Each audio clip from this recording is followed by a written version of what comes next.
창세기 4장 설명하겠습니다.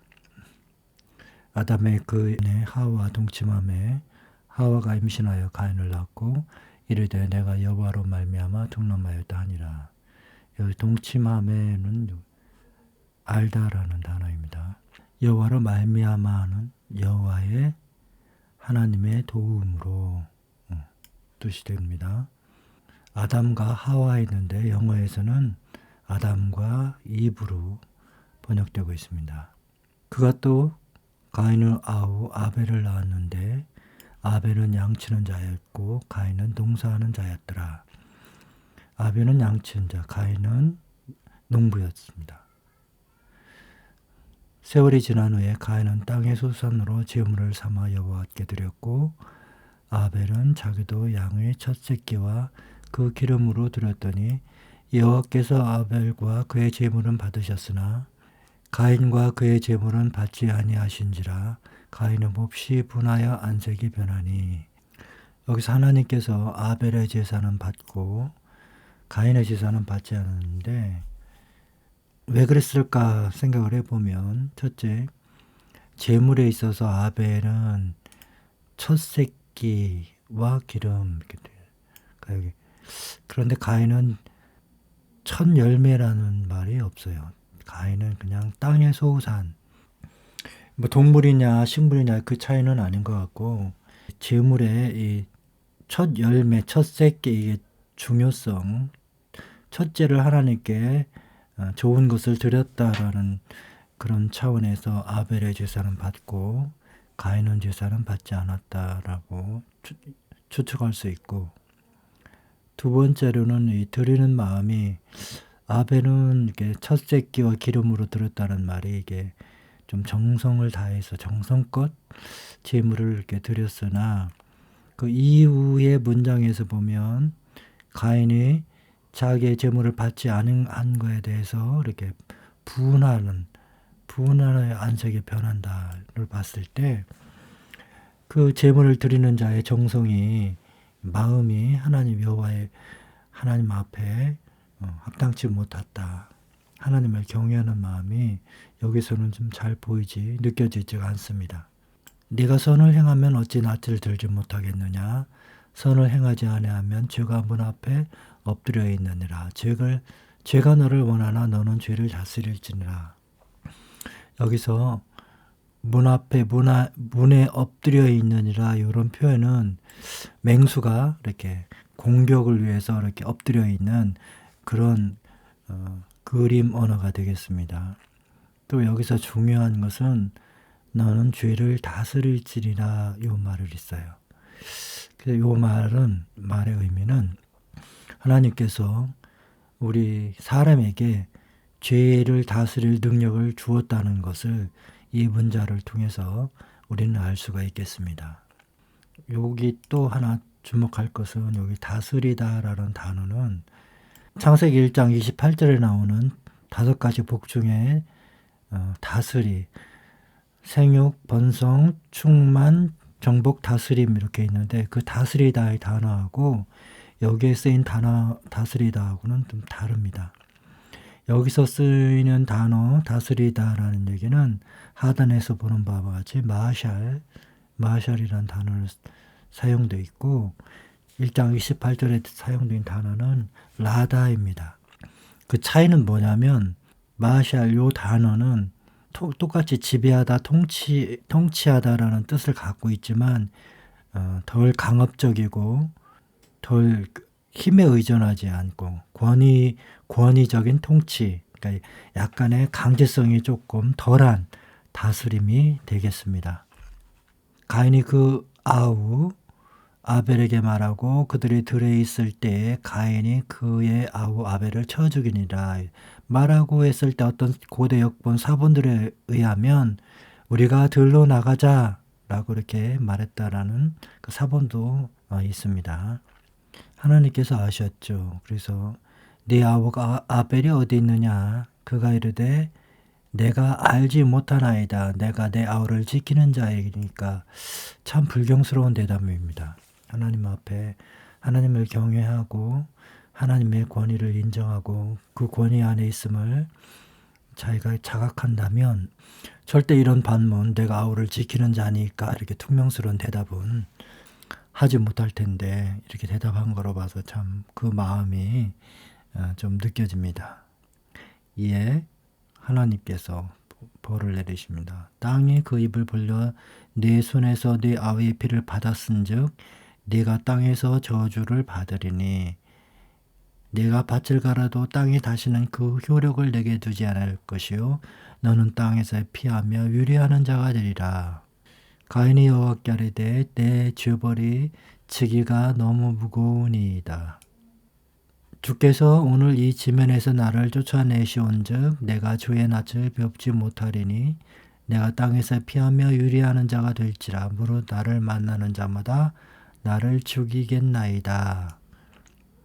요 문장에서 보면 가인 말고도 다른 사람들이 있었다라는 그런 추측할 수 있는 문장이 되는데, 요것을 해석할 때 이 가인 위에도 아담의 자손이 많이 있었다, 이렇게 이야기되고 있습니다.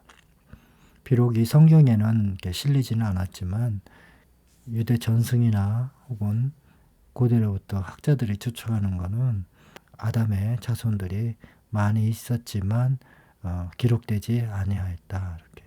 여호와께서 그에게 이르시되 그렇지 아니하다. 가인을 죽이는 자는 벌을 7배나 받으리라 하시고 가인에게 표를 주사 그를 만나는 모든 사람에게서 죽임을 면하게 하시니라.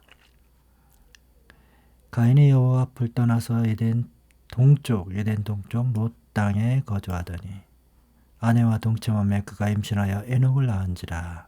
가인이 성을 쌓고 그의 아들의 이름으로 성을 이름하여 에녹이라 하니라. 이후부터는 족보가 되겠습니다. 톨레도시라고 하죠. 여기서 주목할 만한 인물이 라멕이랍니다. 이 라멕이 아주 포악한 사람. 라멕이 아내들에게 이르되 아다와 실라여 내 목소리를 들으라. 라멕의 아내들이여 내 말을 들으라. 나의 상처로 말미암아 내가 사람을 죽였고 나의 상함으로 말미암아 소년을 죽였도다. 여기서 이 상처와 이 상함이라는 것은 그렇게 치명상이 아니라 가벼운 상처를 말하는 것입니다. 그럼에도 불구하고 이 라멕은 그 소년을 죽였다라고 이렇게 표현하고 있습니다. 그러면서 가인을 위하여는 별이 7배일지인데 라멕을 위하여는 벌이 70배 이리로다 하였더라. 참 죄악이 점점 강성해져 가고 있고 사람들이 자기 위주로 생각하는 자기중심적인 생각들이 점점 강해져 가는 것을 이런 문장을 통해서 우리가 좀 알 수 있습니다. 아담이 다시 자기 아내와 동침함에 그가 아들을 낳아 그의 이름을 셋이라 하였으니 이는 하나님이 내게 주신 가인이 죽인 아벨 대신에 다른 씨를 주셨다 함이며, 아벨이 죽고 이 셋을 낳게 되죠. 이 셋도 이제 자손들을 낳고 그때 사람들이 비로소 여호와의 이름을 불렀더라.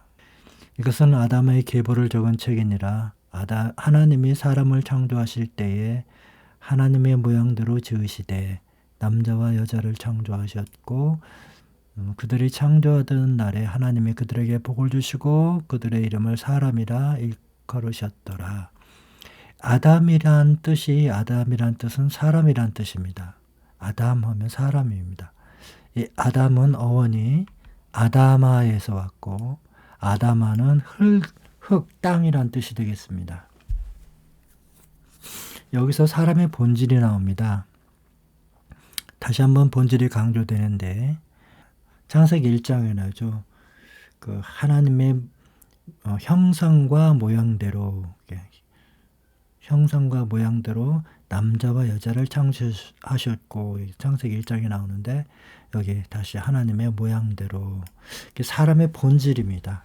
사람의 본질은 하나님의 모양을 닮아서 하나님의 모양과 형상을 닮아서 지음을 받았다.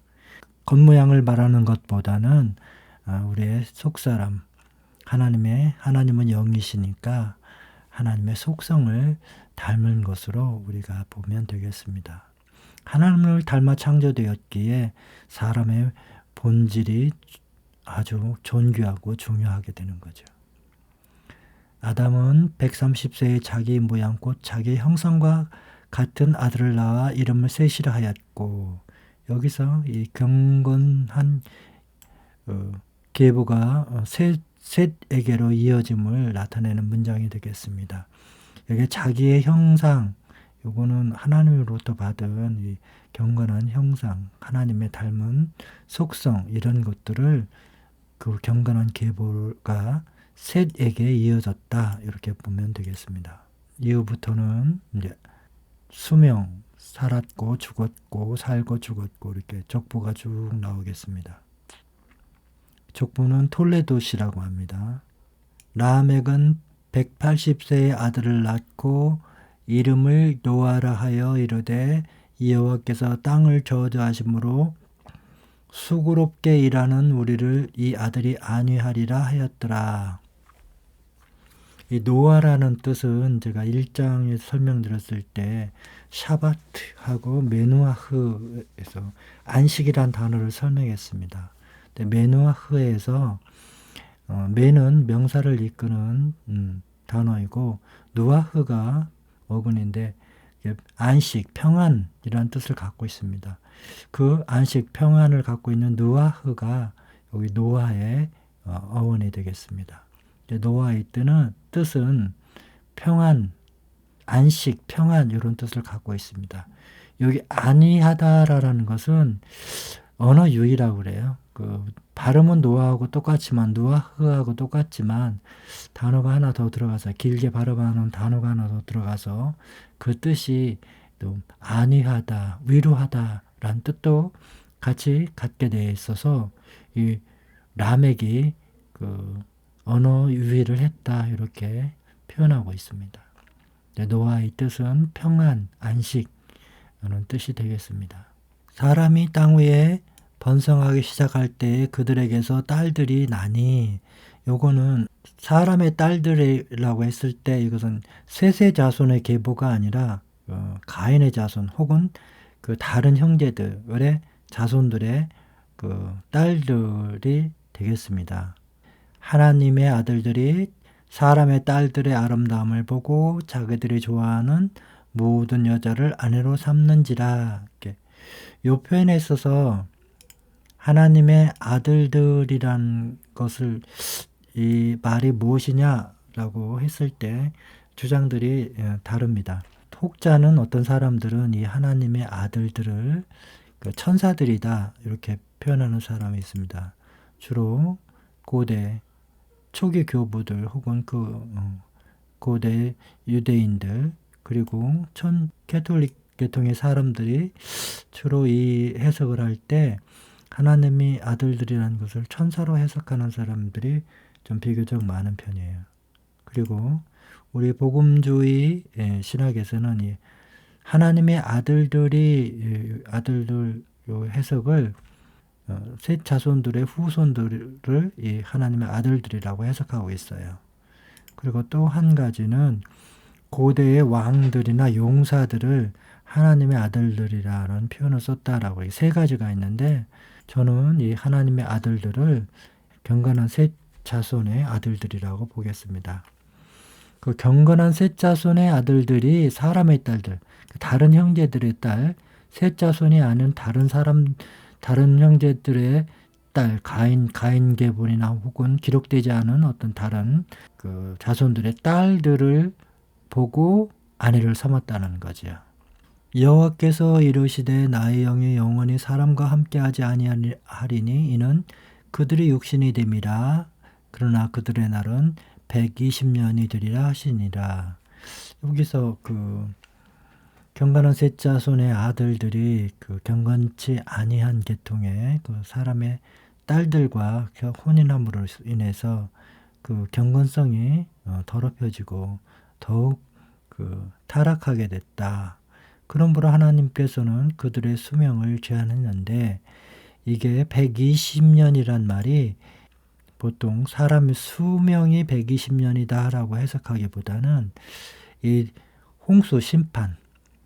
홍수 심판까지 요 유예 기간이 대략 120년을 추정하고 있죠. 그래서 홍수 심판이 시작되기 전까지가 그들의 수명이다 라고 이렇게 해석하고 있습니다.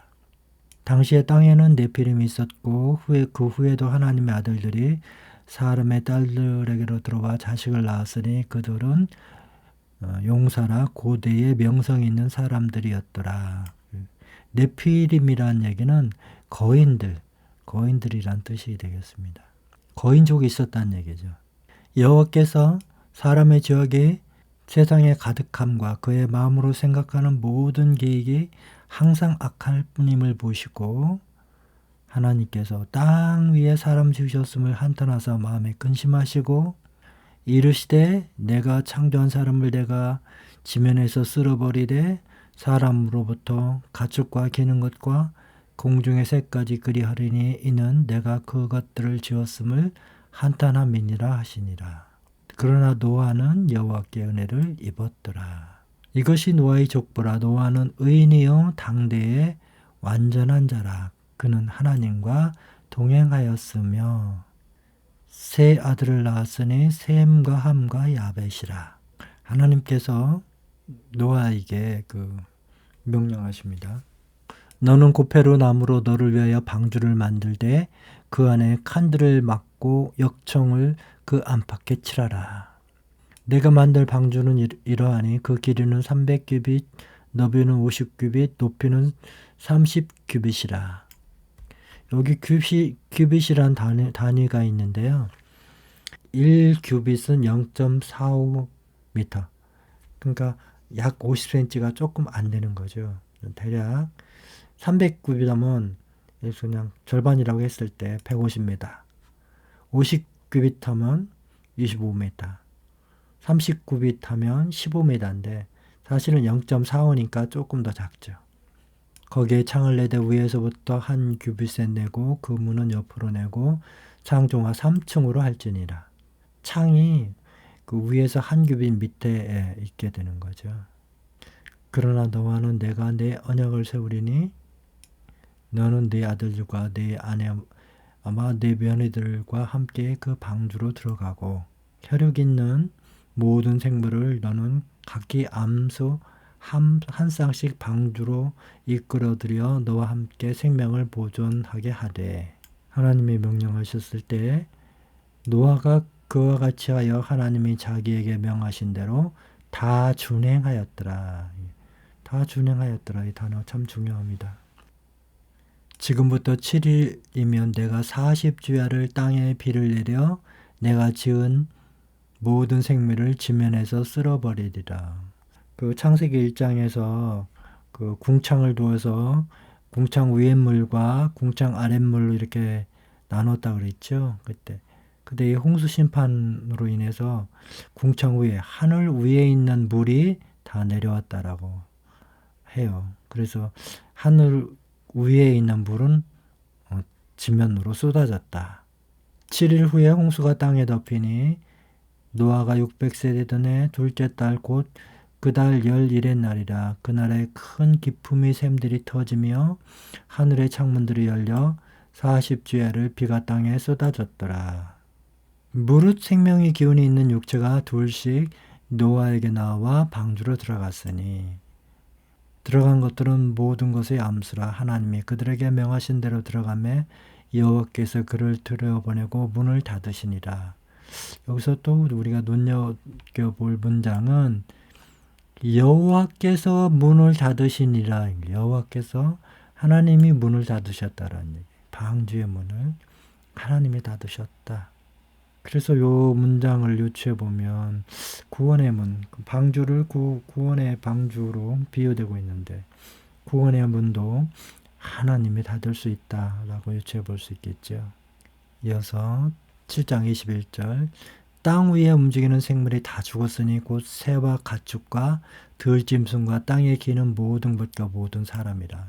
이로써 그 노아의 가족 위에는 모든 것이 다 죽었습니다. 육지에 있어 그 코에 생명의 기운의 수음이 있는 것은 다 죽었더라. 지면의 모든 생물을 쓸어버리시니 곧 사람과 가축과 기는 것과 공중의 새까지라. 이들은 땅에서 쓸어버림을 당하였으되 오직 노아와 그와 함께 방주에 있던 자들만 남았더라. 물이 150일을 땅에 넘쳤더라. 일곱째 달 곧 그 달 11의 날에 방주가 아라랏산에 머물렀으며 둘째 달 20일의 날에 땅이 말랐더라. 하나님이 노아에게 말씀하여 이르시되 너는 네 아내와 네 아들들과 네 며느리들과 함께 방주에서 나오고 너와 함께한 모든 혈육 있는 생물 곧 새와 가축과 땅에 기는 모든 것을 다 이끌어내라. 이것들이 땅에서 생육하고 땅에서 번성하리라 하시매 노아가 그 아들들과 그의 아내와 그 며느리들과 함께 나왔고 땅 위의 동물 곧 모든 짐승과 모든 기는 것과 모든 새도 그 종류대로 방주에서 나왔더라. 노아가 여호와께 제단을 쌓고 모든 정결한 짐승과 모든 정결한 새 중에서 제물을 취하여 번제로 제단에 드렸더니 여호와께서 향기를 받으시고 그 중심에 이르시되 내가 다시는 사람으로 말미암아 땅을 저주하지 아니하리니 이는 사람의 마음이 계획하는 바가 어려서부터 악함이라. 내가 전에 행한 것 같이 모든 생물을 다시 멸하지 아니하리니. 하나님의 약속입니다. 그리고 약속의 징표로 무지개를 주시죠. 땅에 있을 동안에는 심음과 거둠과 추위와 더위와 여름과 겨울과 낮과 밤이 쉬지 아니하리라. 이제 하나님이 그 노아와 그 아들들에게 약속을 해 주십니다. 하나님이 노아와 그 아들들에게 복을 주시며 그들에게 이르시되 생육하고 번성하여 땅에 충만하라. 창세기 1장에 나오는 5가지 복 중에 지금 3가지 복을 재현하고 있지요. 생육, 번성, 충만. 땅의 모든 짐승과 공중의 모든 새와 땅에 기는 모든 것과 바다의 모든 물고기가 너희를 두려워하며 너희를 무서워하리니 이것들을 너희의 손에 붙였습니다. 모든 산 동물은 너희 먹을 것이 될지라 채소같이 내가 이것을 다 너희에게 주노라. 창세기 1장에서는 채소만 먹이로 주었고 동물은 먹을 것으로 주지 않으셨는데, 그러니까 먹을 것으로 주었다는 말이 없어요. 근데 여기에서 다시 동물을 그 자손들에게 먹을 것으로 주었습니다. 이게 좀 바뀐 거죠. 그러나 고기를 그 생명되는 빛에 먹지 말 것이니라. 여기서 그 생명이라는 의미를 한번 생각해 볼 수 있어요. 그리고 피에 생명이 있다고 그랬는데 이 생명이 무엇일까라고 한번 생각할 필요 있어요. 내가 반드시 너희의 피 곧 너희 생명의 피를 찾으리니 짐승이면 그 짐승에게서 사람이나 사람의 형제면 그에게서 그의 생명을 찾으리라. 다른 사람의 피를 흘리면 그 사람의 피도 흘릴 것이니 이는 하나님이 자기 형상대로 사람을 지었음이니라. 자기 형상대로 하나님의 형상대로 사람을 지었으니까 사람의 본질인데 그러므로 사람이 중요하다는 것입니다. 저는 여기서 이 생명을 그 동물의 본성이 되는 포악함과 혹은 본능대로 행하는 것, 동물적 그 정신이라고 해야 되나요? 동물적 특성, 그러니까 피를 먹음으로써 그 동물의 특성을 가져오지 않도록 그런 경계하는 말로 저는 이해하고 있습니다.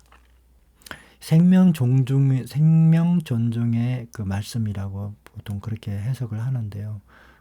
그 기본이고 생명을 중요시하는데 그 고기의 생명이 가리키는 것은 무엇일까 했을 때 고기의 생명이 가리키는 것은 그 동물의 본성, 예를 들면 본능대로 행하는 것, 포악함, 그런 것들. 그래서 사람은 그런 것들을 가져오면 영향을 받으면 안 된다라는 차원으로 이해하고 있습니다. 너희는 생육하고 번성하며 땅에 가득하여 그 중에서 번성하라 하셨더라. 내가 내 언약을 너희와 너희 후손과 너희와 함께한 모든 생물 곧 너희와 함께한 새와 가축과 땅과 모든 생물에게 세우리니 방주에서 나온 모든 것 곧 땅의 모든 짐승에게니라. 하나님의 언약, 다시는 이제 홍수로 면하지 아니할 것이라. 땅을 멸할 홍수가 다시 있지 아니하리라. 하나님이 이르시되 내가 나와 너희와 및 너희와 함께 하는 모든 생물새에 대대로 영원히 세우는 언약의 증거는 이것이니라. 내가 내 무지개를 구름 속에 두었나니 이것이 나와 세상 사이의 언약의 증거니라.